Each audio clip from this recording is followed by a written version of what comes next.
What is going on, beautiful lovers of opera? Welcome back to my channel. My name is Anna. I am an opera singer and I am here to opera up your life. You are looking good today, Queen. I see you. Okay. She got on her lips today. We are back today with a brand new aria explained. And as most of you know, this series is dedicated to helping you understand your favorite arias better, or just help you realize that opera is not so scary. Today, we're looking at an opera that's even in your language. What? My language. What? The language I'm speaking right now. That's right, it's an opera in English, mother... Do you speak it? Don't forget to subscribe to the channel so that you don't miss any episodes of Aria Explained. Follow Opera Anna on Instagram. And if you're ready for the first ever English aria on Opera Anna, let's go. The aria we're looking at today comes from Henry Purcell's chamber opera, sung by Dido and entitled interchangeably Dido's Lament and When I Am Laid in Earth. Purcell, some people say Purcell, and I don't really understand why, and I didn't research it. So if you know, please let me know in the comments, but we're going to go with Purcell. Purcell wrote Dido and Aeneas around 1688, and it was his first and only all-sung work, which is relevant because at this time, opera was in its little teeny little baby phase, especially in England. The first known work on the European continent that could be considered an opera came from Italia, of course, because opera is Italian. I think so. Was first performed in 1598, a work entitled Daphne by the composer Jacopo Peri. However, that work is now lost, so no one who's alive has seen it. Shada. So now, in roughly like 1688-ish, we're like barely 100 years further when Purcell composes Dido and Aeneas. When England entered a period of political turmoil and courts no longer employed musicians or put on such lavish and expensive performances, it meant that composers like Purcell came up in a time when basically no public opera was being produced. It was only thanks to the commission from a girls' school that Purcell got the opportunity at all to write what would become an opera of such incredible longevity, Dido and Aeneas. Dido and Aeneas is classified as a chamber opera, which can be best heard by the fact that there are so few instruments in the orchestra. Basically, orchestras just kept getting bigger and bigger and bigger and bigger and bigger and bigger throughout the years until we get to Wagner and Strauss that just have these monstrous orchestras that we can't hope to ever get over. It's just not fun anymore. Although I will point out that Wagner had his own theater built because he wanted the orchestra to be housed in the pit and not open to the theater like it is today. We will get back to that when we have a Wagner aria. So, Dido's Laments could otherwise be described as her death aria. She sings her death aria. And comes at the end of the hour-long semi-opera. But before we dive in, let's just back up slightly to the very beginning. Dido, Queen of Carthage, is in love with Aeneas, but she fears that loving him will make her a weak monarch to her people.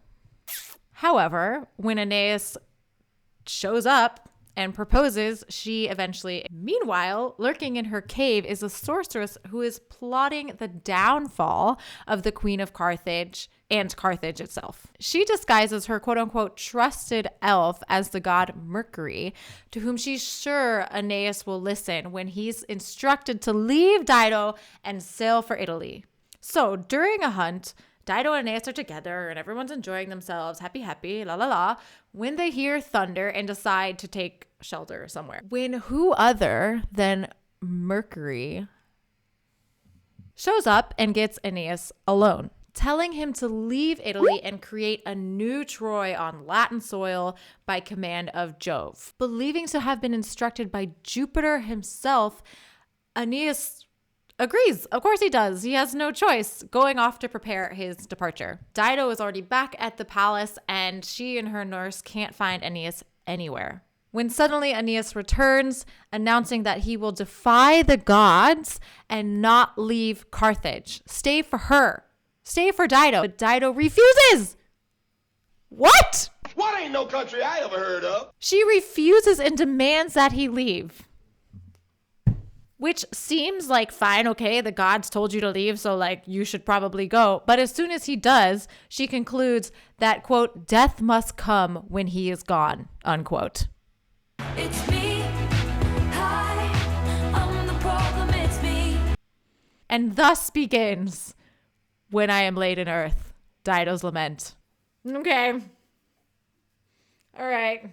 So high maintenance girlfriends, take note, because Dido, Queen of Carthage, has got you beat forever. In the original prose by Virgil, Dido stands atop a lit pyre to signal to Aeneas as he's leaving that she has killed herself, and she stabs herself on the pyre. However, given the fact that this is a chamber opera and the obvious technical difficulties that come along with that, even if it were a grand opera, most productions seem to go for a death by heartbreak approach. But in my opinion, the suspension of disbelief needed from the audience is even greater with this approach. And in this production that we're going to look at today, they go for like a slightly different, non-stupid approach.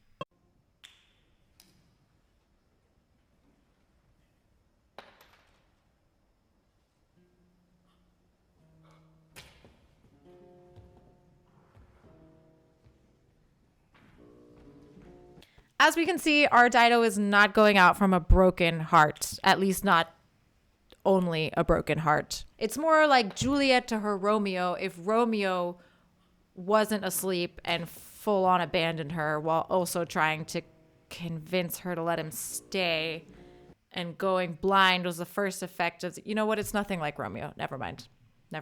Our singer today is Malena Erdmann, who, fun fact, is the mother of Greta Thunberg, you know, the climate activist who got famous when she was like 14 because she wouldn't go to school. Okay, so that's her maid, Belinda, and the second nurse, if I'm not mistaken.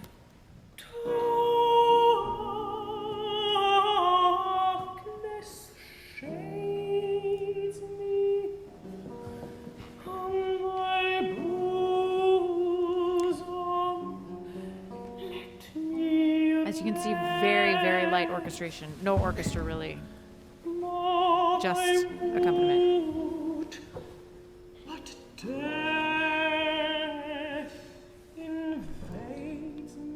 Just basso continuo.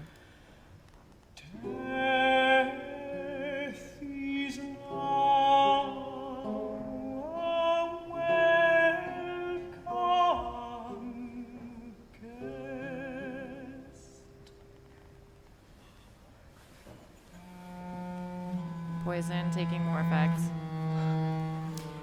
This whole first section, like I said, only basso continuo. This is basically a recitative. This is not yet the aria. That comes in a second.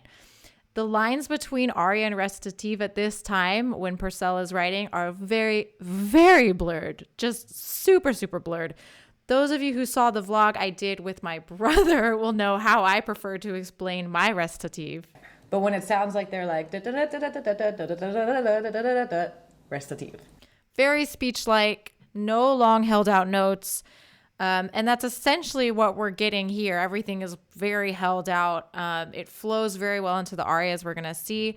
But because we're at the beginnings of opera, really, those differences are still being ironed out. Although, you know, she's dying as well. It's not like she's going to be talking a mile a minute. Even if it was Mozart, I really highly doubt he would compose a secco recitative. So Dido says here, death is now a welcome guest. She is fully prepared to die, and I think believes that this is the best course of action for herself and her people.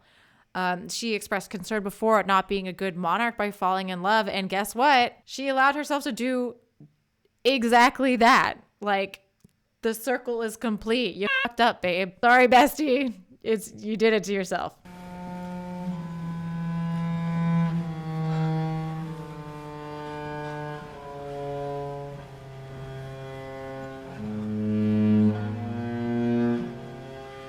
Okay, I apologize for stopping right before she's about to sing because she has a gorgeous voice. But if you weren't paying attention to what was just happening in the orchestra, this descending line spanning a chromatic fourth is for me what makes this aria just so fabulous. This descending line is repeated 11 times throughout the aria as an ostinato. An ostinato, meaning literally stubborn in Italian, is a continually repeated motif throughout a piece of music. What's so great about this constant tension in the line is that it continuously resolves and then has to be resolved again, and then has to be resolved again in a continuous downward motion that reflects very well the title, When I Am Laid in Earth, being put to rest or dying.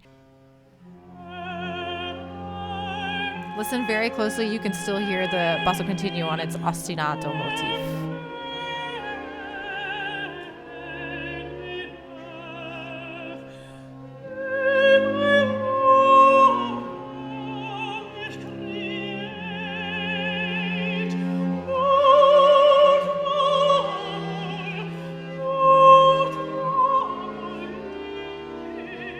She still has this great tension in her body. She's not giving up just yet, you know?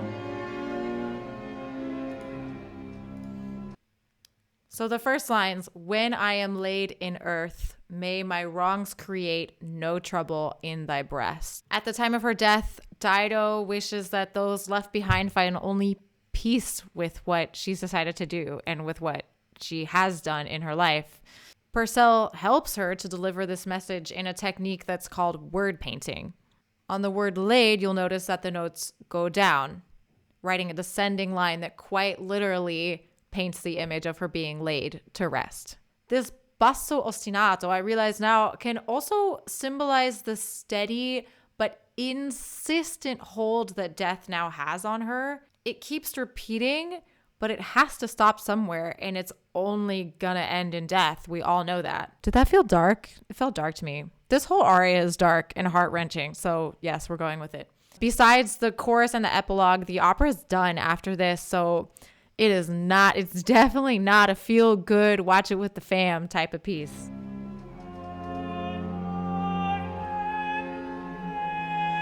We're repeating the line now.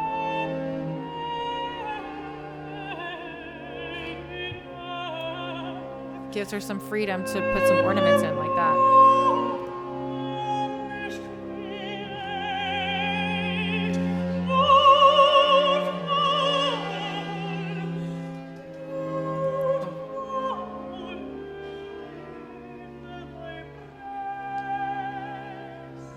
Listen, it might be simple music, but you can color it with dynamics, appoggiaturas. Stunning. It's absolutely stunning. Her voice is so pretty, and she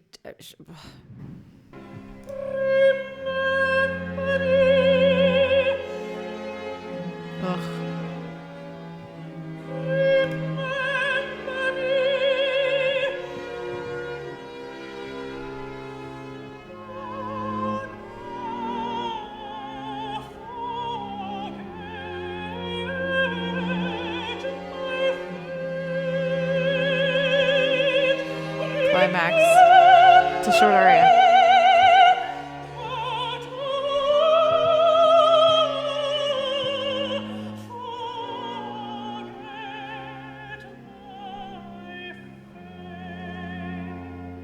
So we've got new words, obviously. Remember me, but forget my fate. Like I said, I love that you can feel Herman fighting as Dido. She's fighting against death, even though she has invited it herself.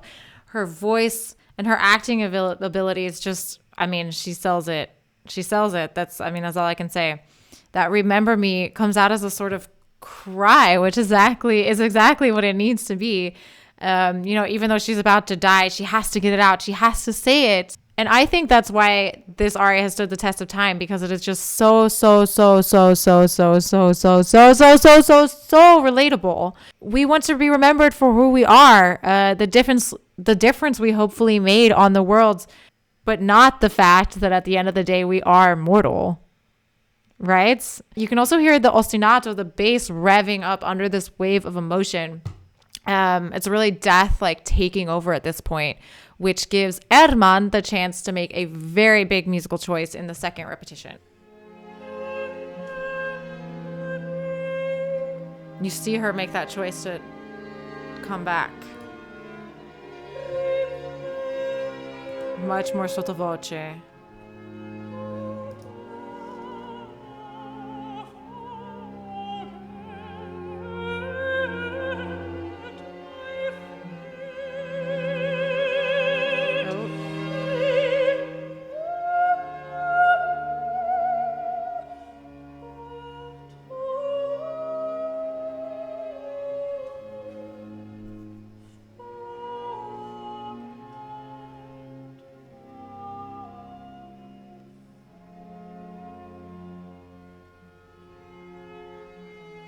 Dude, stop. Ugh.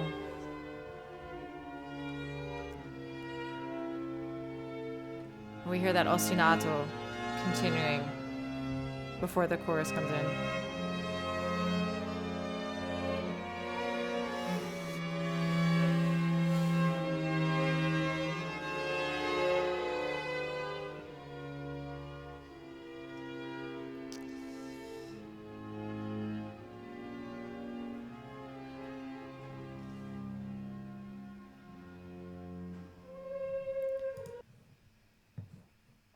Y'all, it's so good. This production, when I first thought of doing this aria, I thought it would be a good one because it's so powerful, but I couldn't find a good production. And when I found this one, I cried like 6 times watching it over and over and over again. It's breathtaking. I'm sorry, but that final "Remember Me" was the most stunning thing I have ever heard. She just slightly like pauses before the high G. It is breathtaking.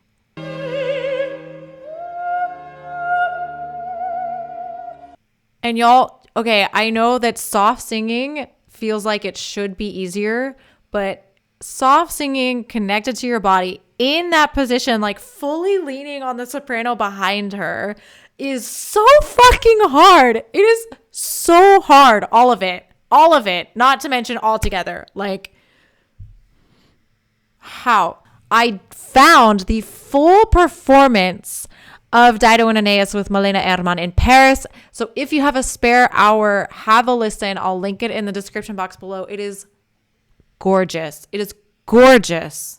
We might have gotten a little bit heavy on the vlog today. Short but sweet, Dido's Lament from Henry Purcell's opera Dido and Aeneas. If you are not yet subscribed to the channel, subscribe so that you don't miss any more Aria Explains. If you're looking to get a jumpstart on your holiday shopping, you can now get 15% off everything on the Sing Pretty Designs website, which is where I got this mug.